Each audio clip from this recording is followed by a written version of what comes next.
Berlin. March 1944. The city still slept beneath a thin layer of mist. Its rooftops cold and silent under the pale morning light. Anti-aircraft crews stood in their towers, yawning through another long shift, waiting for the distant thrum of American bombers that had become a grim routine of life in the Reich's capital, inside a Luftwaffe command post. Radios crackled with the familiar static of early warnings. Operators leaned over their scopes, tracking faint echoes from deep in the west.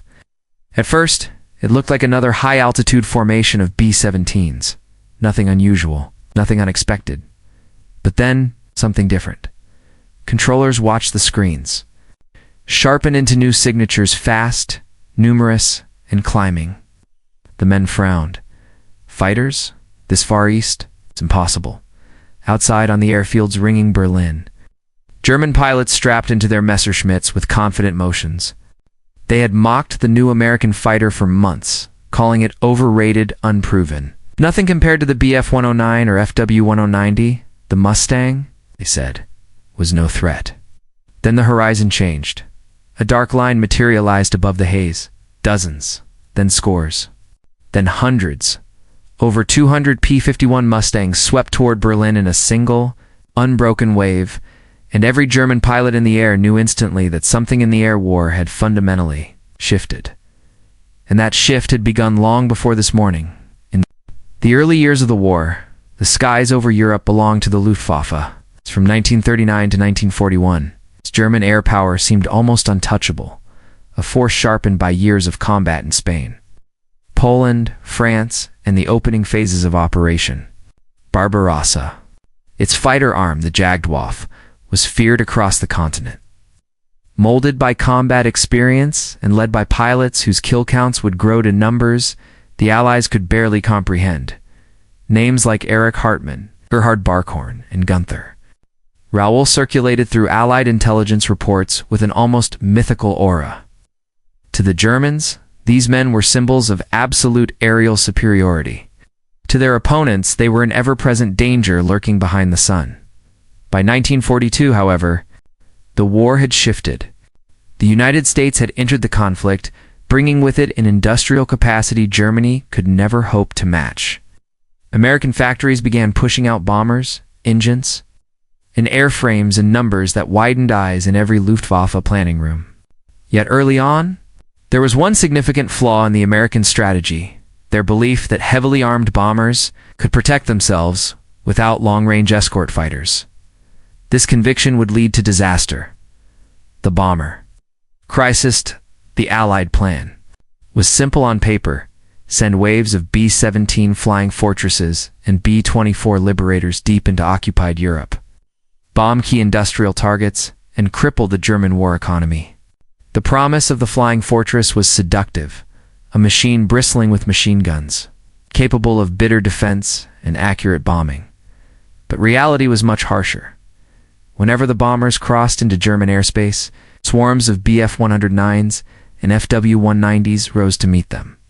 The Luftwaffe knew exactly how to exploit bomber weaknesses: head-on attacks, vertical dives, coordinated passes, and relentless pressure.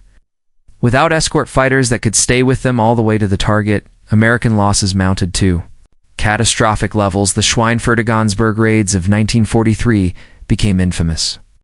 Bomber groups returned with shattered formations, missing aircraft, and crews emotionally devastated by the sheer brutality of German fighter assaults. On Black Thursday, 60 of the 291 bombers sent to Schweinfurt failed to return. Hundreds of airmen were killed or captured. The message was undeniable. The Allies needed a fighter that could escort bombers from England to targets deep inside Germany and back. The early Mustang, a dismissed machine when the P-51 Mustang first appeared. In 1942, it was not the legend it would become. Early models used the Allison V1710 engine. It's an excellent latitude performer, but weak above 15,000 feet, exactly where the air war over Europe was being fought. To most German pilots, this early Mustang was nothing more than another Allied fighter with limitations easily exploited by experienced Luftwaffe aces. Reports dismissed the aircraft as uninspiring. It's underpowered at altitude and of little strategic significance. Even Allied pilots viewed it as just another addition to an already crowded stable of fighters. But a transformation was coming. One that would turn mockery into awe. A war-stressed Luftwaffe by late 1943. The Luftwaffe was no longer the weapon it once had been. Though still deadly, it was heavily strained. Fuel shortages bit into pilot training hours. Experienced aces were forced to fly constantly, with almost no rest. Replacement pilots were younger and less trained each month. Radar networks were under increasing pressure from Allied electronic warfare. German industry, battered by raids, struggled to keep aircraft and engines flowing. Even so, the Luftwaffe remained confident. They had fought off countless Allied fighters, Spitfires, Thunderbolts, Lightnings, each with strengths that the Germans quickly learned to counter. So when news spread of a new American fighter entering the theater, few German pilots cared. Some laughed. Some criticized its long, slender fuselage. Others questioned its durability or doubted its range. It was just another Allied aircraft, they believed. Nothing they hadn't seen before.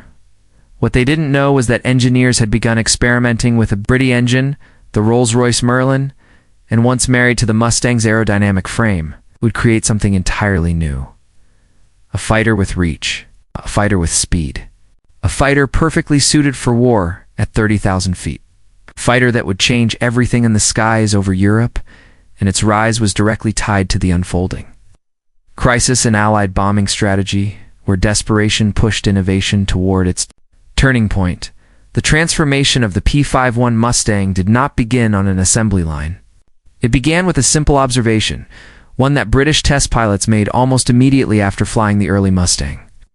The airframe was exceptional, low drag, efficient cooling system, a laminar flow wing that sliced through the air with elegant precision. But it lacked one thing the European air war demanded above all: power at altitude. The Allison engine simply could not breathe in the thin air above 20,000 feet. And that altitude range was exactly where American bombers fought for survival. The Merlin Merlin, 1942.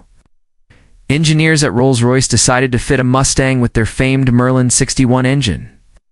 The same power plant that transformed the Spitfire into a high-altitude interceptor. The moment the propeller spun up, the destiny of the P-51 changed. Flight tests delivered numbers no one had seen before in an Allied escort fighter. 440 miles per hour top speed, excellent high-altitude performance, incredible. Climb rates, unmatched efficiency, and range. The Mustang was no longer a low-altitude curiosity. It was suddenly one of the fastest, longest-reaching fighters of the war. American industry quickly picked up the design. Packard began building Merlin engines under license, and North American Aviation refined the aircraft into the P-51B and later the P-51D. Models that would dominate the skies, but an aircraft alone could not change the air war. It had to fit into a strategy, one that was evolving at a dramatic pace. The changing face of Allied air strategy. By late 1943, U.S. commanders had realized a crucial truth. Simply escorting bombers wasn't enough. The Luftwaffe had to be attacked directly. Fighters needed to hunt, sweep, dismantle the German interceptor force in the air and on the ground. Thus came the birth of fighter sweep operations, where groups of P-47s and P-38s roamed ahead of bomber streams, searching for German formations. But their range still fell short. They could reach the border or the Ruhr, but they could not escort the bombers to Berlin or the factories deep in central Germany. That is where the Mustang changed everything, for the first time. Planners had an escort fighter that could fly from England across the North Sea, deep into German industrial territory, engage enemy fighters, still return home. This extended reach forced the Luftwaffe into a defensive war it could not sustain. German intelligence miscalculates. Despite the rapid American shift, German intelligence consistently underestimated the Mustang. Reports filed in late 1943 show repeated claims that the P-51 was a lightly built aircraft lacking in combat durability, inferior in a turn fight only. Marginally faster than German fighters, they believed. They could outclimb it, outturn it, and outfight it using altitude or dive tactics. Much of this confidence came from early encounters with the Allison engine models. The Luftwaffe had not yet faced the Merlin-equipped versions at altitude. Many frontline German pilots did not even know the Mustang had been upgraded, because to them, American fighters were always limited by the same flaw. Ranged when Allied fighters reached the German border, they turned back. The Luftwaffe struck only after the escorts left. This pattern defined almost every major raid of 1943, but as winter turned to early spring in 1944, rumors began to spread inside German squadrons. Pilots returning from missions claimed to have encountered a new type of American fighter farther east than expected. Some spotted P-51s near Hanover. Others claimed they were near Brunswick. German commanders dismissed these accounts as misidentifications. To them, the idea of an American fighter over central Germany was unrealistic, yet the reports grew more frequent with each passing week. Big Week. It's the first shockwave in February 1944. The Allies launched Operation Argument, better known as Big Week. Hundreds of American bombers and fighters attacked German aircraft factories across the Reich. For the first time, P-51s escorted the bombers deep into enemy territory. The Luftwaffe rose to defend its industrial lifelines and met a wall of Mustangs. Engagement after engagement revealed a harsh truth. The Mustang could match or exceed German fighters in speed, climb, dive, and high-altitude combat. Long-held assumptions crumbled in a matter of days. German pilots returned home, shocked, shaken, and suddenly aware that something new had entered the war, something built not just to challenge them, but to break them. And as more P-51 groups arrived in Europe, Luftwaffe sensed that the greatest test of the air war was approaching, because the Mustang's final demonstration of power was yet to come. It would take place over the heart of the Reich, over the city German pilots believed no American fighter could ever reach. Angle 1. The technological edge of the P-51 Mustang's rise was not an accident. It was the product of aerodynamic efficiency, mechanical brilliance, and industrial precision converging at the exact moment the Allies needed it most. Its laminar flow wing, a revolutionary concept at the time, allowed the Mustang to slice through the air with reduced drag. Pilots described the sensation as flying a blade rather than an aircraft. The addition of the Merlin engine elevated this already advanced design into an entirely different class. The engine's two-stage supercharger gave the P-51 the breathing power it needed at altitude where German interceptors had previously dominated. Now, at 25,000 to 30,000 feet, the Mustang could run level with the Bf-109G and FW-190A, matching their climb rate and surpassing them in speed during extended pursuits. Range, however, became the deciding factor. With drop tanks, the Mustang could stay in the air for more than 7 hours. This endurance shattered the Luftwaffe's assumption of a protective buffer zone deep within the Reich. What had once been unreachable airspace became a hunting ground. The Mustang's combination of speed, endurance, firepower, and high-altitude stability changed not just the performance envelope. It changed the geometry of the entire air war. And German pilots were about to face the human side of this technological shift. Angle 2. The German pilot perspective throughout 1943. Luftwaffe pilots had grown accustomed to reading weaknesses in every Allied fighter they faced. The P-47 was fast, but heavy and slow to climb. The P-38 was lethal at high speed, but struggled in European weather. The Spitfire was unmatched in a turning fight, but lacked range. These observations formed the foundation of German confidence, a confidence honed through years of combat success. Many frontline pilots believed their flight training, discipline, and tactical doctrine still gave them an edge over the American newcomers. So when early Mustangs appeared, German aces did not hesitate to mock them. They called them fragile, underpowered, and poorly suited for sustained aerial combat. To them, the Mustang was simply the next in a line of Allied experiments. Even as rumors spread about an upgraded model with unexpectedly long range, many dismissed the reports as exaggerated. In their minds, American fighters turning up near central Germany was impossible, but this confidence masked a deeper issue. The Luftwaffe was bleeding. Every month brought fewer experienced pilots and more hastily trained replacements. Their margin for error, once vast, had shrunk to almost nothing, and against a rapidly improving American fighter force, arrogance became a silent liability. What came next was the Allied shift in tactics, a shift designed specifically to break German air power at its roots. Angle 3. The tactical transformation before the Mustang. American fighters had one primary directive: stay with the bombers. It was a defensive mindset that limited potential damage against the Luftwaffe. German fighters knew the escorts would eventually turn back, leaving the bombers exposed. By early 1944, that doctrine changed entirely. With the Mustang's extended range, commanders adopted a strategy aimed at dismantling German fighters before they ever reached a bomber formation. Escort groups were now ordered to sweep ahead of bomber streams, disrupt German assembly areas, strike airfields where interceptors formed up, and pursue retreating fighters aggressively. Mustang pilots were encouraged to fight offensively, not defensively. If German fighters climbed to attack the bombers, they were hit mid-climb. If they tried to disengage, Mustangs ran them down. They hid in cloud layers. Mustangs patrolled above and below them. The Luftwaffe suddenly found itself reacting instead of dictating the engagement. And this new tactical pressure would reach its peak when the skies over Berlin filled with something few German pilots ever expected to see. Angle 4. The logistical advantage in warfare. Machines win battles, but logistics win wars. The Mustang's success over Germany was not simply a matter of engineering brilliance. It was the product of an industrial system capable of sustaining high-intensity operations across an entire continent. American airfields in England became hubs of relentless activity. Ground crews worked through rain, snow, and frozen nights to keep Mustangs fueled, armed, and flying.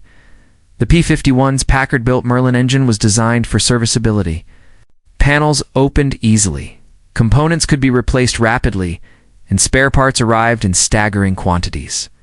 Combined with high-octane American fuel and a steady stream of replacement airframes, the Mustang fleets remained consistently ready. For combat, Germany, by contrast, was collapsing under its own logistical strain.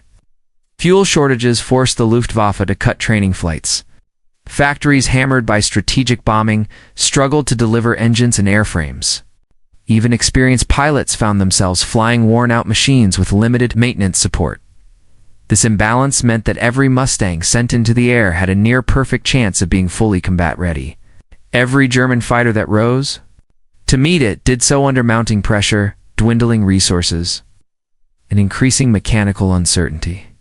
The deeper the Allies pushed into the Reich, the sharper this logistical divide became, and soon the human cost of that divide would be felt on both sides. Angle 5. The human struggle in the cockpit machines may define the battlefield, but it is the pilot who bears the weight of each decision, each maneuver, and each moment of fear. The young American pilots who climbed into their Mustangs were far from invincible. Many were barely 20 years old, thousands of miles from home, flying missions where one burst of cannon fire could end everything instantly in their hands. The P-51 was a lifeline, but also a burden. Escorting bombers to Berlin meant hours, in sub-zero temperatures, oxygen masks freezing, engines roaring just inches from their feet. Every shadow in the clouds could be a German ace waiting to strike, and those aces were formidable. German pilots carried years of experience, often with hundreds of missions behind them. Many had fought since the first days of the war. Their faces were weathered by cold winds over Russia, France, and the Mediterranean. These men were tactical, artists capable of turning the tide of an engagement with a single decision, but the war was catching up with them. Fatigue, loss of comrades, and the increasing tempo of Allied operations pushed even the most talented pilots to their limits. And behind every fresh American Mustang was an industrial machine ready to replace losses, train new pilots, and send more aircraft into the sky. Human endurance was becoming as thin as the air at 30,000 feet, and the strategic imbalance was widening with every mission. Angle 6. The industrial and strategic collapse of the Luftwaffe by early 1944. Germany's air force was fighting a war it could no longer sustain. The Luftwaffe's strength had always depended on the synergy between skilled pilots, reliable aircraft, and a steady supply of fuel and ammunition. But Allied strategy specifically targeted these pillars. Factories in Regensburg, Augsburg, Marienburg, and Wiener Neustadt were pummeled by bombers escorted by Mustangs. Skilled mechanics died in raids. Production lines were disrupted, slowed, or destroyed. Replacement aircraft became scarce, and those that reached frontline units often did so with defects or insufficient spares. Pilot training programs collapsed under fuel shortages. Veterans were forced to fly constantly, with no time to train new replacements. Losses that would once have been replenished created permanent gaps in squadron strength. The Luftwaffe was no longer a finely tuned weapon. It was a force. Held together by desperation, by the time the Mustangs appeared over Berlin in overwhelming numbers. The strategic outcome was already taking shape. Germany could no longer match American production, American training, or American technology. But the final realization of this imbalance would be felt in a moment so shocking, so unexpected that even the most experienced German pilots would never forget it. A moment when the sky over Berlin turned silver. The morning that would redefine the air war began quietly. Dawn broke over the airfield surrounding Berlin with a brittle chill, frost clinging to the grass, mechanics warming there, hands against the exhaust of generators. Inside bunkers and command posts, Luftwaffe officers prepared for what they assumed would be another predictable day of defensive operations: intercept, detect, disengage, refuel, repeat. But then came the first coded reports. A massive American bomber stream had crossed the North Sea and was heading toward the heart of Germany. Interceptors were scrambled immediately. Bf-19s and Fw-190s climbed into the crisp March air, forming up into attack groups. Veteran pilots felt the familiar tension of an incoming battle, that sharp focus forged from years of survival. Many were confident they had broken up raids. Before they would break this one too. As they climbed, they searched for what they expected: bombers. Tight silver boxes of flying fortresses and liberators pushing eastward. They found them soon enough, an enormous formation, engines droning like a swarm of locusts moving across the sky. The German pilots tightened their gloves, adjusted their propellers, and prepared to strike. Then something caught their eyes. Far above the bombers, tiny glints of sunlight shimmered against sleek shapes. At first, it seemed like American thunderbolts or lightnings, escorts that would eventually turn back near the German border. Nothing unusual. But these fighters were not turning back. They were accelerating. The unexpected arrival, the first German radio report, came from a pilot flying near Magdeburg. His voice, usually calm and controlled, carried an unmistakable edge. Feinger, Servile, Serho, enemy fighters. Many of them. Very high. Control officers questioned the report. Fighters deep inside Germany? That far east? Impossible. No Allied fighter had the range. But seconds later, more reports flooded in.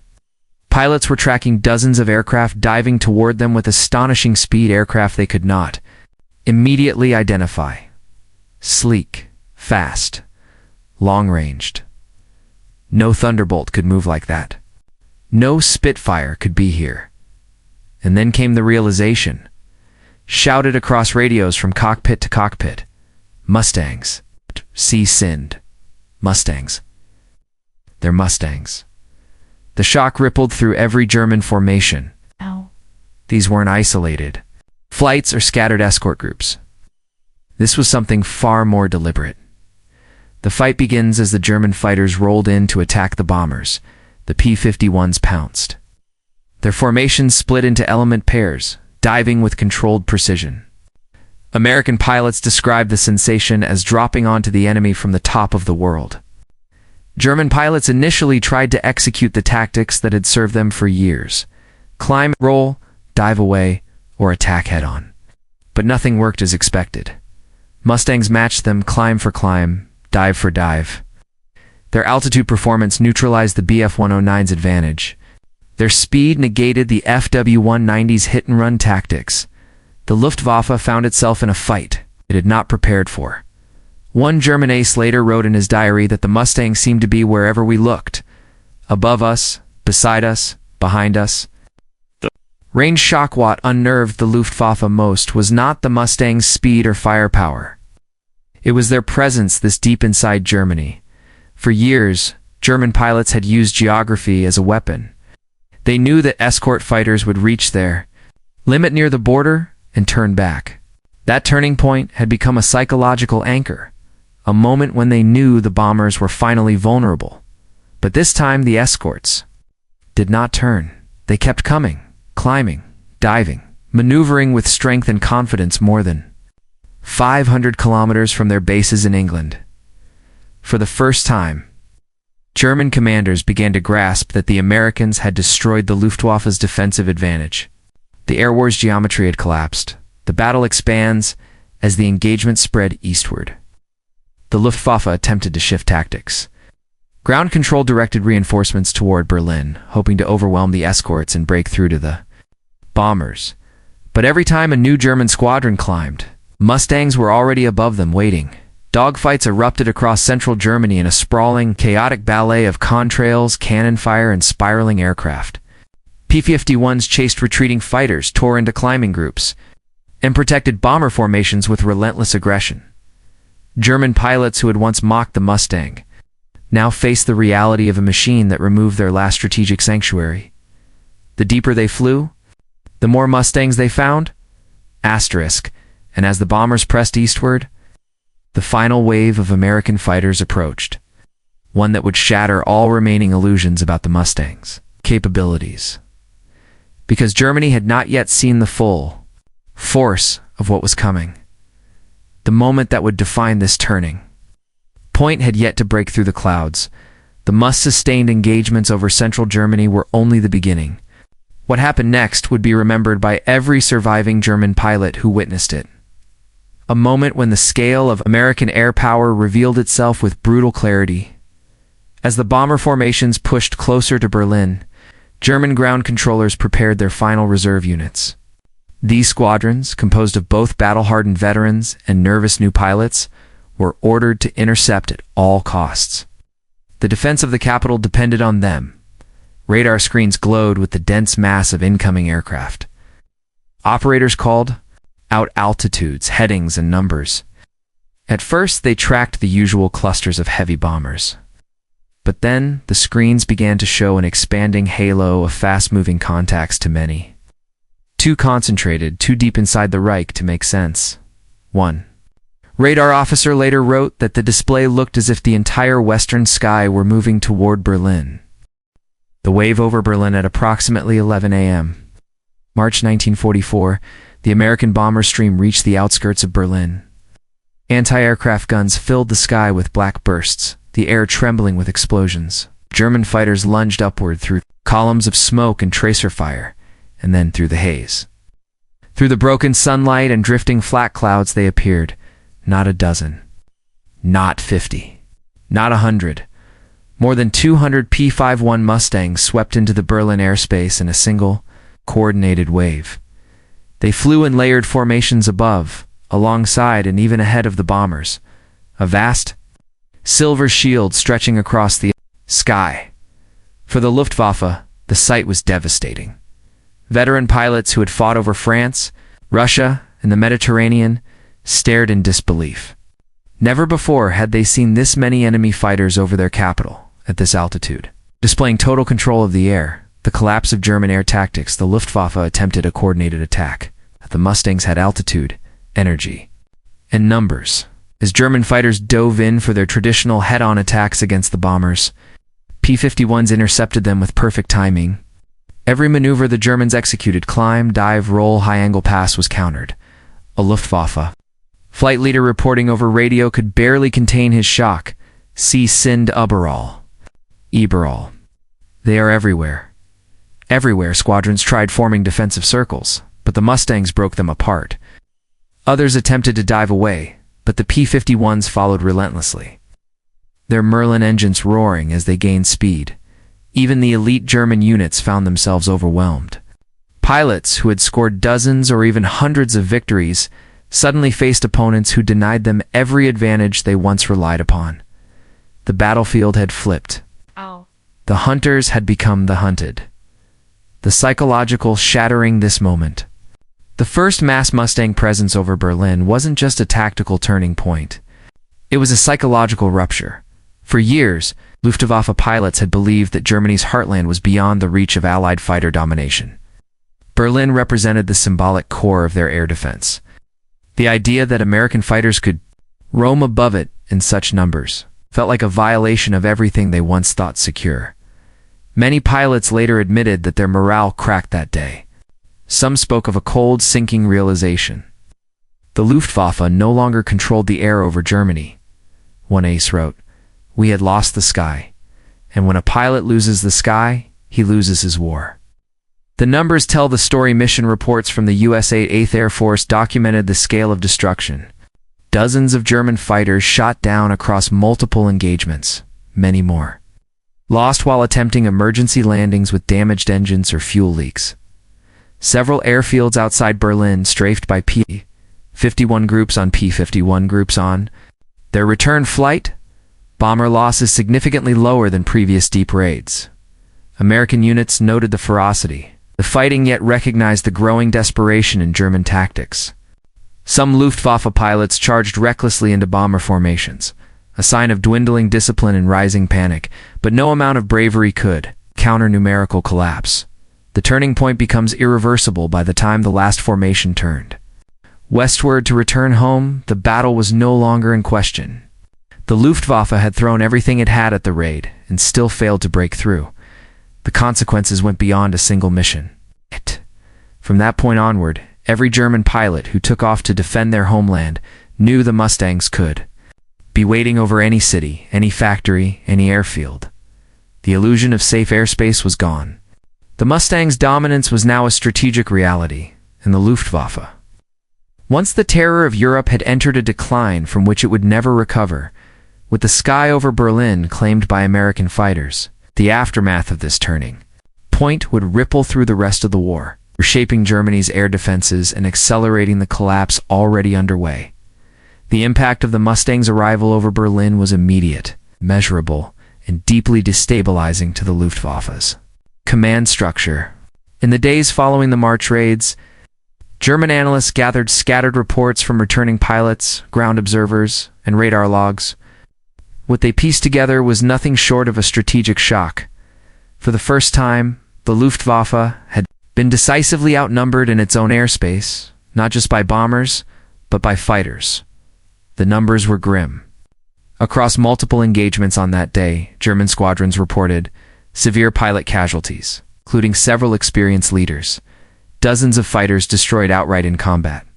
Additional aircraft lost to crash, landings, mechanical failure, or fuel depletion. Significant damage to airfields struck by strafing Mustangs during the withdrawal phase. Worse yet, Germany could not replace these losses. Every pilot killed represented months of irreplaceable training. Every wrecked Bf-109 or FW-109D was a machine that German industry, battered by the very bombers the Mustangs escorted, could no longer produce quickly enough. A new air reality for Germany inside Luftwaffe headquarters. There was a quiet, sinking understanding. The defensive system built around altitude intercepts, radar control, and predictable escort withdrawal had collapsed. The geographical barrier that once protected German airspace had been punctured. American commanders wasted no time exploiting this. Following the Berlin raid, P-51 groups began operating deeper, longer, and more aggressively than ever. Escort missions that previously stopped at the Ruhr now extended to Leipzig, Dresden, and the Oder River. Fighter sweeps preemptively attacked airfields before German pilots could even take off. Strafing runs destroyed aircraft on the ground, fuel depots and hangars essential to sustaining operations.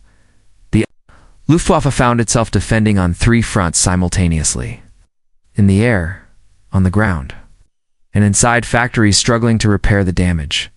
The erosion of German air superiority, the months following the Mustangs' dominance over Berlin. German bomber interception rates plummeted. Raids that once cost the Americans dozens of aircraft now saw dramatically fewer losses. The Mustang's extended presence denied German fighters the ability to mass for coordinated attacks, forcing them into disorganized piecemeal engagements. This erosion was visible in the data. Allied bomber losses fell sharply through spring 1944. German fighter kill ratios, once overwhelmingly in their favor, reversed. Surviving German aces flew more missions with fewer resources and increasing exhaustion. The Luftwaffe's backbone, its experienced pilot corps, began to fracture. Some were shot down. Others were injured or grounded. Many were simply worn out after years of non-stop combat. A shifting confidence on both sides. On the American side, morale soared. Bomber crews, who had once watched their friends fall in flames, now saw shimmering lines of asterisk Mustangs dancing around their formations like guardian spirits. Pilots who once dreaded the German heartland now entered it with calm conviction. The P-51 had given them something they had never experienced before: confidence at any altitude, in any sector of the Reich. For German civilians in Berlin, the sight of hundreds of enemy fighters flying freely above the capital was a grim omen. If the skies were no longer safe, nothing was safe. The Berlin raid was more than a tactical engagement. It was a symbol proof that the Allies had seized the initiative completely, and that Germany's air war was entering its final, most desperate phase. But the full consequences of this moment would become unmistakably clear in the months that followed, as the Luftwaffe attempted to recover and failed. In the weeks and months that followed the Mustangs' breakthrough over Berlin, the Luftwaffe entered a steep and irreversible decline. What had once been the sharpest, most feared air arm in the world was now overstretched, underfueled, and hemorrhaging skilled pilots faster than it could replace them. The P-51's ability to escort bombers uninterrupted across the entire depth of Germany meant that no Luftwaffe base, no staging area, and no industrial target could operate without risk. German internal reports turned Die Luftwaffe High Command compiled increasingly bleak assessments. Reports submitted in late spring 1944 described airfields losing aircraft before they could take off, training units stripped of fuel to supply frontline squadrons, resulting in undertrained pilots entering combat prematurely, radar stations overwhelmed not only by bomber streams, but by waves of fighters moving ahead of them, factories suffering repeated hits, reducing aircraft output by tens of % each month. One internal memo from a senior Luftwaffe staff officer referred to the situation as a crisis of both material and leadership. Brought on by the enemy's complete freedom of action in the air, it was an admission few would have imagined even a year earlier. The Mustang becomes a strategic weapon. The P-51 was no longer merely an escort fighter. It had become a weapon of strategic transformation. With German fighters unable to form large attack groups, American bombers now roamed the skies with unprecedented immunity. This allowed them to target synthetic fuel plants at Luna, Plitz, and Bahlen aircraft production centers at Augsburg, Regensburg, and Oschersleben. Transportation networks and rail lines critical to German logistics. Oil refineries and storage depots throughout central Germany. Destruction of synthetic fuel facilities was especially crippling. By mid-1944, Germany's aviation gasoline production had plummeted, grounding entire squadrons that lacked the fuel to train or fight. Mustang pilots later recalled flying over German airfields and seeing row upon row of parked fighters' machines. Germany desperately needed but could no longer launch the air war. Tilts toward the collapse of the Luftwaffe directly affected broader Allied strategy.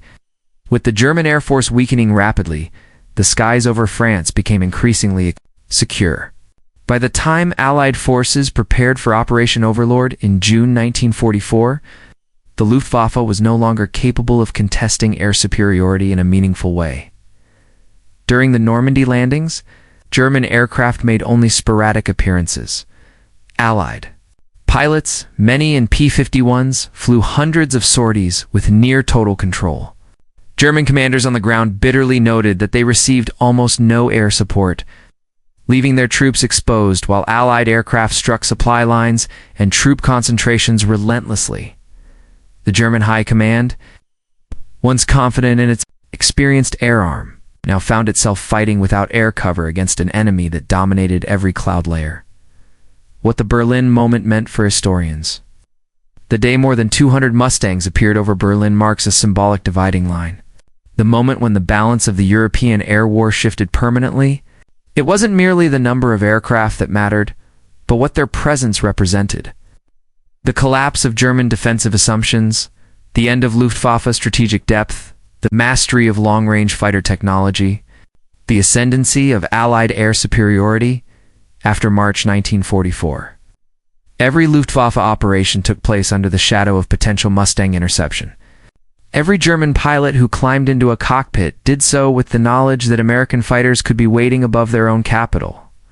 Confidence had evaporated. The initiative had shifted. Time, once Germany's ally in the early war, had turned against them. The aftermath sets the stage for reflection as 1944 wore on. The Luftwaffe struggled, resisted, and fought with the remnants of its once formidable force.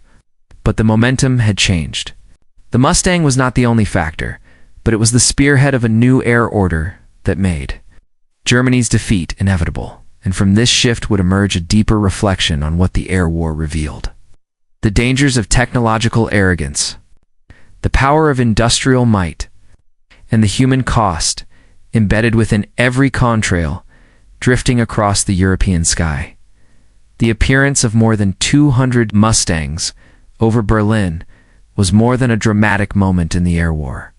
It was a lesson, written in contrails, courage, and consequence.